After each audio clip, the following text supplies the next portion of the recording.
Recycle paper जैसे notebooks का paper होता है, न्यूज़ के पेपर के बगैर लगता है इसमें न्यूज़ पेपर नहीं लगता है। न्यूज़ पेपर उसके लिए लगता है जैसे हमको कवर करना पड़ता है मोल्ड, जैसे ऐसे पेपर लग रहा है ना आपको नजर, अगर हम न्यूज़ पेपर भी रखेंगे नीचे में वो चलेगा, मगर इसके लिए वो नहीं चलेगा क्योंकि वो उसमें मजबूती नहीं रहता है। पहले आपको पानी में भिगोना पड़ता है 2 दिन। ये जब पूरा सोख हो जाता है उसके बाद निकाल के फिर मशीन में, आजकल की मशीनें हैं, तो पहले जमाने में मशीनें नहीं होती, उसमें वो पत्थर का होता है गोल ढांचा ना, वो कोते थे डंडा से, तो आजकल वो जरूरत नहीं पड़ता। आजकल में मिक्सर भी है, ग्राइंडर सब कुछ है, वो भी कर सकते हैं यूज आप। अब बड़े बड़े मशीनें हैं। उसके बाद जब मैश करते हैं पूरा मैश, वो ऐसे होता है, मतलब वो पहले बोरे के ऊपर निकाल के बोरे के ऊपर डालना पड़ता है, जैसे उसका पानी है वो कम होना चाहिए, मतलब पूरा पानी नहीं रहना चाहिए उसमें, थोड़ा ड्राई होना चाहिए, ड्राई होना चाहिए। हाँ।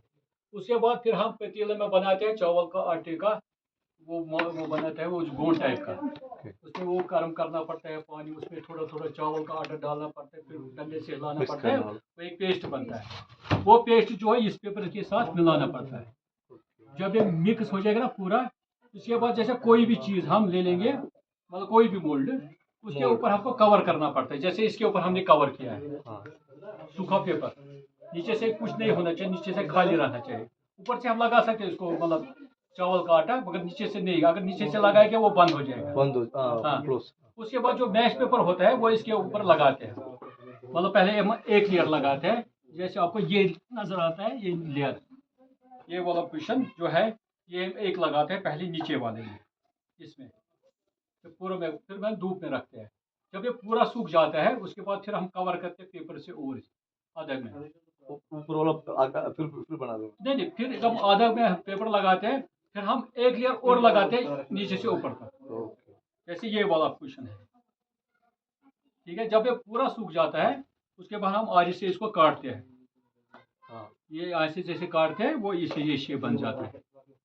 फिर इसमें वो जब देता है सैंड पेपर देता है, फिर फिनिशिंग लाता है, तो उसके लिए उसके बाद फिर ये कंप्लीट हो जाता है। नीचे से वो ये दे देगा या पेपर का देगा, वो आपके ऊपर डिपेंड करता है।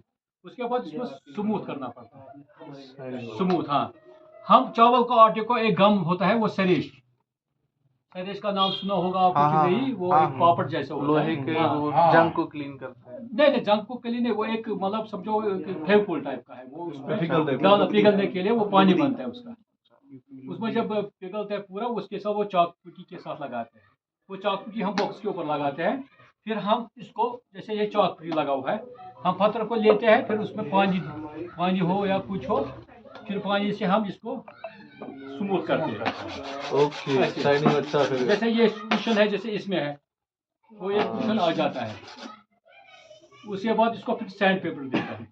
सैंड पेपर के बाद हम इसको एक पेपर लगाते हैं, ये पेस्ट करने से बंद करते हैं इसके ऊपर, जैसे इसमें मजबूती रहता है। अगर 100 को साल भी रहेगा डब्बा कुछ खराब नहीं हो जाएगा, खाली 100 100 200 साल ऐसा हमारे पास पड़े हैं, पीसेस पड़े हैं। हाँ, कुछ नहीं होगा।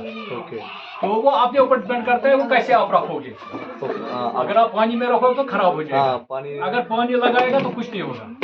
जैसे इसमें फिनिशिंग देते हैं, फिर काम करते हैं, फिर इसके बाद जब पेस्ट करते हैं पेपर, तो फिर हम फिर से सैंड पेपर देते हैं।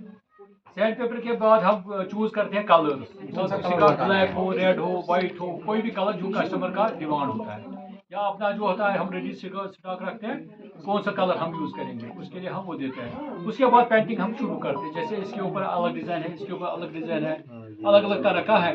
और इसके बगैर हम पेपर मेशी के बगैर भी वुडन के ऊपर हम पेपर पेस्ट करके लगाते हैं, ये वाला ये भी पेपर मेशी आ जाता है। फिर वो वुडन का बॉक्स हो उसके ऊपर फिर हम वो लगाते हैं, उसके बाद फिर सैंड पेपर, फिर कलरिंग, तो वो सब कुछ डिजाइन वो जैसे इसका ये है ना क्वेश्चन है उसका, वैसे भी वैसे उसी का, खाली बॉक्स वुडन का होता है और ये पेपर मेशी का होता है, या वुडन का वो टेबल्स होता है, वुडन का वॉल हैंगिंग्स होता है, अलग अलग तरह का होता है। उसके बाद पेंटिंग शुरू करते हैं, उसके बाद फिर हम लगाते हैं इसको वार्निश। हाँ, वार्निश करते हैं हम, अगर हमको आर्टिफिशियल गोल्ड लगाना होता है हम 2 बार इसको वार्निश करते हैं, 2 बार।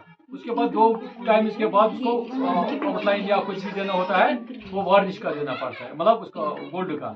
अगर हमको रियल गोल्ड करना होता है वो 4 फुट वार्निश देना पड़ता है। ओके, वो हमको मतलब वो जो गोल्ड का वर्क जो होता है उसको हम प्लेट के ऊपर, प्योर गोल्ड, हाँ, उसको हम प्लेट के ऊपर घिसते हैं पूरा, उसके साथ वो ये सॉल्ट और ये देता है डाबर, वो शुगर मतलब शुगर टाइप का होता है, वो देते हैं उसके साथ। तो और जो सरेश होता है ना, सरेश को पूरा बनाते हैं मोटा, उसको वो लगा है गम होता है, वो पूरा पेस्ट करते हैं। फिर जब हमको प्लेट में ये जैसे बड़ा प्लेट होता है वो, फिर जब हम उसको पूरा रब करते हैं, उसके ऊपर हम पानी डालते हैं। फिर हम जब करना पड़ता है ना, हम ऐसे रखते हैं, पानी यहाँ से गिरते रहता है, यहाँ से हम सोना ऐसे उठाते हैं पानी के लाइन से, पानी वो सोना उठाता है, फिर करते हैं। उसके बाद स्टून देते हैं उसके ऊपर, मतलब हीट देते हैं उसको, थोड़ा सा कोयला होता है उसके ऊपर हीट देते हैं। हाँ, हीट करने के बाद उसको स्टून देता है, उसको गोल्ड का चमक जो ऊपर आ जाता है। हाँ, उसके बाद फिर वार्निश देता है, उसके बाद वो कम